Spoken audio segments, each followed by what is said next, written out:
This is what I made for Thanksgiving. I'll probably make something similar for Christmas. I found the spiral ham for only $14. It did not fit in my crock pot, so I tore some of the ends off and crammed that bitch in there.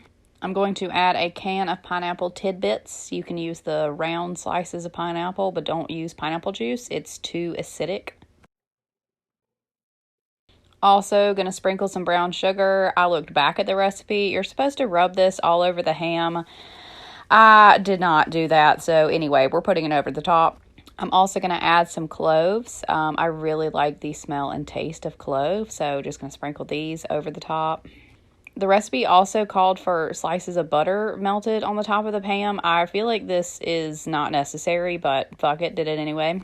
I use pre-boiled eggs for my deviled eggs. These are all of the ingredients. I hate peeling eggs, so the pre-boiled ones are easy.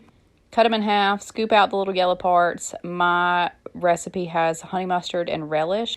They're not super pretty, but I promise they are delicious. Next, I'm going to make a family cornbread recipe. These are the ingredients for my cornbread. My partner likes spicy, so his half gets jalapeno. I cannot do spicy. Also, a favorite on TikTok, I'm learning green bean casserole. Please don't come for me. I like it, and I grew up eating it.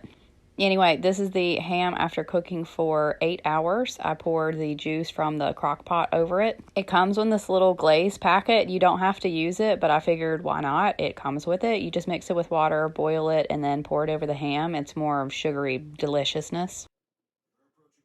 Also, we normally make Velveeta in my house. I found this 5 cheese blend. It was on sale, and I love cheese, all the cheese, so that's what I made. We got macaroni and cheese, cornbread, green bean casserole, and a spiral ham. Oh, and last but not least, my very runny deviled eggs.